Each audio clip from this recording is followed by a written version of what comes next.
मधुबाला, जिन्हें भारतीय सिनेमा की वीनस के रूप में जाना जाता है। मधुबाला ने 1950 से 1960 के दशक में सिल्वर स्क्रीन पर अपनी उपस्थिति दर्ज कराई और बॉलीवुड के स्वर्ण युग की एक प्रिय व्यक्तित्व बनी रही। मधुबाला की विरासत आज भी दर्शकों को अपनी मंत्रमुग्ध करने वाली सुंदरता, आकर्षक ऑन स्क्रीन उपस्थिति और अविस्मरणीय प्रदर्शनों के साथ मोहित करती है। मधुबाला का करियर 2 दशकों से अधिक समय तक फैला रहा, जिसमें उनकी पहली फिल्म बसंत 1942 में केवल 8 साल की उम्र में उनकी उपस्थिति थी। हालांकि नीलकमल में उनका ब्रेक थ्रू रोल उन्हें स्टारडम की ओर ले गया। उनकी अगली फिल्में जैसे महल, हावड़ा ब्रिज, चलती का नाम गाड़ी, दास्तान और मुगल-ए-आजम ने उन्हें भारतीय सिनेमा की प्रमुख महिलाओं में से एक के रूप में स्थापित कर दिया। हालांकि मधुबाला की सबसे प्रतिष्ठित भूमिका के आसिफ की महाकाव्यिक मुगल-ए-आजम में अनारकली के रूप में उनकी भूमिका है। उनकी ऑन स्क्रीन केमिस्ट्री, सह कलाकार दिलीप कुमार के साथ उनकी अद्भुत सुंदरता और आकर्षक प्रदर्शन के साथ मिलकर उन्हें भारतीय सिनेमा के इतिहास का एक अविस्मरणीय हिस्सा बना दिया। अपने करियर के दौरान मधुबाला ने अपने समय के कुछ सबसे प्रसिद्ध निर्देशकों और अभिनेताओं के साथ काम किया, जिनमें गुरुदत्त, राज कपूर और देव आनंद भी शामिल हैं। उनकी फिल्मों ने अक्सर एक अभिनेत्री के रूप में उनकी अद्भुत रेंज को प्रदर्शित किया, रोमांटिक ड्रामों से लेकर सामाजिक कॉमेडियां तक। मधुबाला का व्यक्तिगत जीवन भी बहुत आकर्षण और अटकलों का विषय रहा।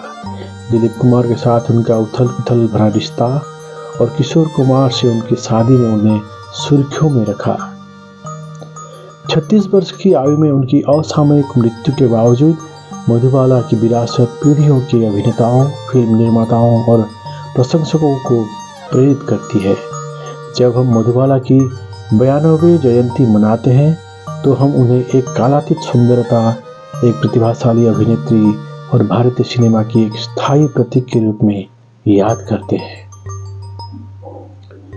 मधुबाला, जिनका असली नाम मुमताज जहान बेगम देहलवी था, उनका जन्म 14 फरवरी 1933 को दिल्ली, भारत में हुआ था।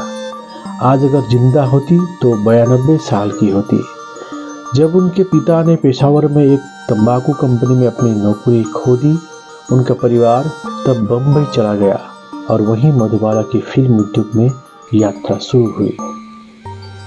बचपन में ही उन्होंने गायन और नृत्य में अद्भुत प्रतिभा दिखाई, जिसने फिल्म निर्माताओं का ध्यान आकर्षित किया।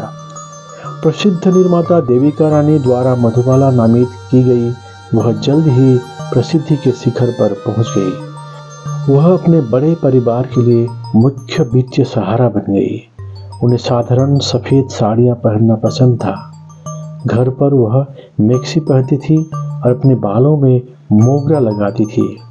मधुबाला, जिन्होंने 12 साल की उम्र में ड्राइविंग सीखी, उनके पास हिलमैन, ब्यूक और स्टेशन वैगन जैसी शानदार कारों का संग्रह था।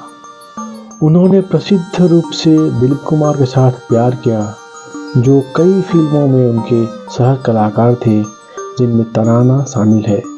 उनका रिश्ता जनता की कल्पना को आकर्षित करता था, लेकिन अंत में शादी में परिवर्तन नहीं हुआ। 1960 में मधुबाला ने किशोर कुमार से शादी की, जो एक प्रसिद्ध भारतीय प्लेबैक गायक और अभिनेता थे। जल्द ही उन्हें एक जन्मजात हृदय स्थिति का निदान किया गया। चिकित्सा सलाह के बावजूद कि उन्हें आराम करना चाहिए, मधुबाला ने काम करना जारी रखा। एक पत्रकार संपदा शर्मा ने मधुबाला के बारे में लिखते हुए इंडियन एक्सप्रेस स्क्रीन के लिए लिखा था, मधुबाला के पिता ने उनका जीवन बर्बाद कर दिया। उन्हें काम करने के लिए मजबूर किया गया। जब वह खून की उल्टी करती थी, तब भी सेट पर उनको जाना होता था और सेट पर ही बेहोश हो जाती थी। मधुबाला के पिता अताउल्ला खान ने उनके जीवन के सभी पहलुओं को संभाला था। उन्हें बाहर जाने, दोस्त बनाने या अपनी मर्जी से पैसे खर्च करने की अनुमति नहीं थी। मधुबाला का जीवन पूरी तरह से उनके पिता अताउल्ला खान द्वारा नियंत्रित था। मधुबाला, जिन्होंने केवल 8 साल की उम्र में फिल्मों में काम करना शुरू किया था, एक नाजुक और कमजोर लड़की थी जो अपने पिता अताउल्ला खान के तानाशाही शासन के अधीन जीवन बिताती रही। उनकी 36 वर्ष की आयु में मृत्यु तक। उनकी सख्ती का यह आलम था कि मधुबाला को दोस्त बनाने व फिल्में चुनने जिनमें वह काम करना चाहती थी, उस आदमी के साथ रहने और अपने वित्तीय निर्णय लेने की अनुमति नहीं थी। अताउल्ला ही थे जिन्होंने सब कुछ नियंत्रित किया और उन्होंने कभी भी सीमा से बाहर जाने की हिम्मत नहीं की। अताउल्ला खान एक तंबाकू कंपनी में साधारण काम करते थे। उनकी पत्नी आयशा बेगम के साथ 11 बच्चे थे, लेकिन उनकी केवल 5 बेटियां जीवित रही। काम की खोजी में वो शहर से शहर गए और अंत में मुंबई में बस गए, जहां उन्होंने तय किया कि उनकी बेटी मुमताज, जिसे स्क्रीन नाम मधुबाला मिलना था, फिल्मों में काम करेगी। कहा जाता है कि मधुबाला बहुत छोटी उम्र से ही एक चमकती हुई सुंदर थी। वह केवल 7 साल की थी जब बम्बई टॉकीज की संस्थापक देविका रानी ने उन्हें पहली बार देखा और उन्हें तुरंत पता चला कि यह लड़की एक सितारा है और उन्होंने उनका नाम मधुबाला दिया। अताउल्ला खान के लिए, जो एक अत्यंत रूढ़िवादी और परंपरावादी व्यक्ति थे, महिलाओं का घर से बाहर काम करने जाना अलाउ नहीं था। जिनकी जब उन्होंने देखा कि उनकी युवा बेटी पूरे परिवार के लिए पैसा कमा सकती है, तो उन्होंने अपने नियमों को तोड़ दिया। वह तुरंत एक स्टेज डेड में बदल गए और युवा मुमताज को काम की दुनिया में धकेल दिया। मधुबाला ने बिना थके काम किया और जब वह सेट पर खून की उल्टी करने लगी या बेहोश होने लगी, तब भी गति धीमी नहीं हुई। परिवार को सुख सुविधाएं प्राप्त होने में ज़्यादा समय नहीं लगा, क्योंकि मधुबाला 24 घंटे काम करने लगी थी। वह दिल में छिद्र के साथ पैदा हुई थी। उन्हें सुरक्षित रखने के लिए कोई सावधानी नहीं बरती गई। अताउल्ला अपनी बेटी के कार्यक्रम के प्रति बहुत कठोर थे, जिसने उसे अनुशासन दिया, लेकिन उसके जीवन की अन्य सभी खुशियों से भी उसे वंचित कर दिया। उसे केवल तब बाहर जाने की अनुमति थी जब उसे निश्चित घंटों के दौरान शूट करना होता था। न तो पार्टियां थी, न दोस्त और न ही अन्य साथी। यहाँ तक कि घर पर भी उसे अपनी छोटी बहनों के साथ समय बिताने का कोई समय नहीं मिला। कहा जाता था कि उसका कठोर कार्यक्रम इसलिए बनाए रखा गया ताकि वह खुद को अधिक काम न करे। लेकिन दिलीप कुमार की एक और कहानी है। मैं जीना चाहती हूँ, मधुबाला की कहानी नामक पुस्तक में, जिसे खतीजा अकबर ने लिखा है। दिलीप, जो कभी उनके साथ रोमांटिक रूप से जुड़े थे, उन्होंने कहा, कोई उचित सलाह नहीं दी गई, न ही उसके लिए एक व्यावहारिक कार्यशील जीवन का पाठ्यक्रम तैयार किया गया। उसी समय उसने अपने काम के प्रति एक जुनून रखा। उन्होंने कहा, प्रसिद्ध नर्तकी सितारा देवी ने याद किया कि जब मधुबाला उनसे सीखने आई तो वह 10 मिनट से अधिक नहीं चल सकी, क्योंकि उनका दिल उन्हें अनुमति नहीं देता था। वास्तव में उन अवसरों पर जब वह मुंबई में गेटवे ऑफ इंडिया के लिए एक रात की शूटिंग के दौरान सेट पर बेहोश हो गई, या चेन्नई में बहुत दिन हुए के दौरान खून की उल्टी की, डॉक्टरों ने उन्हें धीरे धीरे काम करने की सलाह दी। लेकिन अताउल्ला खान ने उन्हें उसी गति से काम करने पर मजबूर किया और उन्होंने बस उनके आदेशों का पालन किया। अताउल्ला खान एक बहुत ही स्वार्थपर लोग थे, जिन्होंने मधुबाला को मुगल आजम जैसी फिल्मों के लिए भारी वेशभूषा में लंबे समय तक काम करने के लिए मजबूर किया।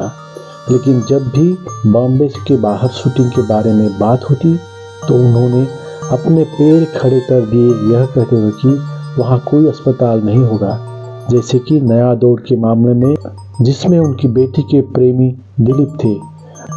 वह उसे करीब रखना पसंद करते थे ताकि वह खुद उसकी निगरानी कर सके, और उन्हें डर था कि अगर वह परिवार के बाहर किसी के साथ समय बिताएंगी तो वह अपनी आवाज़ उठा सकती है।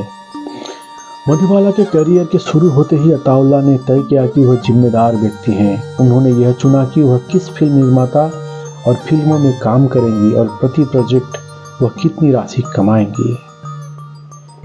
वास्तव में उन्होंने मधुबाला की मेहनत से कमाई गई बहुत सारी राशि चित्र निर्माण के निरर्थक प्रयासों में बर्बाद कर दी। जैसा कि दिलीप कुमार ने कहा, उन्होंने यहाँ तक कि दिलीप को अपने छत्र के नीचे लाने की इच्छा जताई और अभिनेता के अनुसार यह वह मुख्य बिंदु था जिसने उनके और मधुबाला के बीच ब्रेकअप का कारण बना। अपनी आत्मकथा Dilip Kumar the sustains and the shadow में उन्होंने साझा किया कि अताउल्लाह चाहते थे कि दिलीप उनके प्रोडक्शन कंपनी में काम करे। अभिनेता ने इसका विरोध किया क्योंकि वह उनकी सभी आज्ञाओं और रणनीतियों के सामने समर्पण नहीं करना चाहते थे। मधुबाला अपने पिता का विरोध नहीं कर सकी, इसलिए जब समय आया दिलीप और मधुबाला अलग हो गए। एक महिला के जिसके दिल में एक छेद था, यह एक बड़ा दिल टूटने वाली घटना थी क्योंकि उसने उम्मीद नहीं की थी कि चीजें इतनी जल्दी खराब हो जाएंगे। जब बी.आर. चोपड़ा ने मधुबाला और उनके पिता पर उनकी फिल्म नया दौर के लिए निर्धारित तारीखों से पीछे हटने के लिए मुकदमा दायर किया तो इसके एक बड़ा टकराव हुआ, लेकिन अंत में मधुबाला को सबसे अधिक नुकसान हुआ। अताउल्लाह ने अपनी बेटी को बाहरी स्थान पर भेजने से इनकार कर दिया और चोपड़ा ने कहा कि वह अंतिम क्षण में बदलाव के कारण नुकसान उठा रहे हैं। आर.डी. चड्डा, जो तब मधुबाला की तरफ से एक जूनियर वकील थे, ने खतीजा अकबर से कहा कि दिलीप उनके प्रति इतना दुश्मनी भरा लग रहा था कि एक समय पर मधुबाला ने उनकी ओर मुड़कर कहा, मुझे आश्चर्य है कि क्या यह वही आदमी है जिसने मुझसे प्यार किया और जिसे मैंने प्यार किया। अताउल्लाह ने प्रेस और फिल्म उद्योग में दुश्मन बनाना जारी रखा क्योंकि वह एक जिद्दी आदमी थे। एक समय पर उन्होंने अपनी बेटी की शूटिंग के दौरान स्टूडियो में प्रेस के प्रवेश पर प्रतिबंध लगा दिया। उन्होंने अपनी फिल्मों के चारों ओर सभी प्रकार के साक्षात्कार और प्रचार गतिविधियों पर भी प्रतिबंध लगा दिया और इसके परिणाम स्वरूप प्रेस के रिपोर्टरों ने उसकी व्यक्तिगत जीवन के बारे में नकारात्मक कहानियां छापी।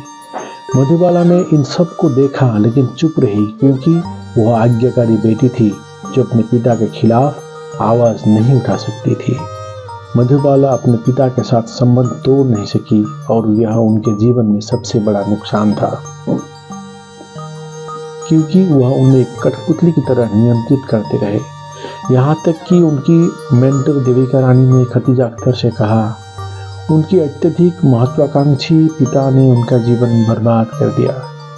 जब उन्होंने किशोर कुमार से शादी की और अपने अंतिम वर्षों को बिताने के लिए अपने घर वापस आई तो अताउल्लाह खान ने सुनिश्चित किया कि उनके पास कोई आगंतुक न हो। वह उनके लिए अपने पूरे जीवन में एक कैद की हुई चिड़िया थी और अंत तक ऐसी ही रही। अंत के करीब जब उन्होंने दिलीप को बुलाया जो तब शादीशुदा थे, उन्होंने उन्हें आशा दी कि वह एक बार लंबा और स्वस्थ जीवन जिएगी, लेकिन ऐसा नहीं हो सका। मधुबाला का जीवन अपने पिता के चारों ओर घूमता था। 1950 के दशक में अपनी खुद की किस्मत बनाने वाली एक स्वतंत्र महिला होने के बावजूद वह अपने पिता पर बहुत निर्भर थी और अपने जीवन को जीने के लिए उनकी अनुमति का अंतहीन इंतजार करती रही, लेकिन अनुमति कभी नहीं मिली और अंत में उन्होंने 23 फरवरी 1969 को इस नश्वर दुनिया को अलविदा कहा। तब उनकी उम्र केवल 36 वर्ष थी। भारतीय सिनेमा में उनके योगदान उन्हें भारतीय सिनेमा की वीनस और बॉलीवुड की मैरिलिन मोनरो जैसी उपाधियां दिलाई।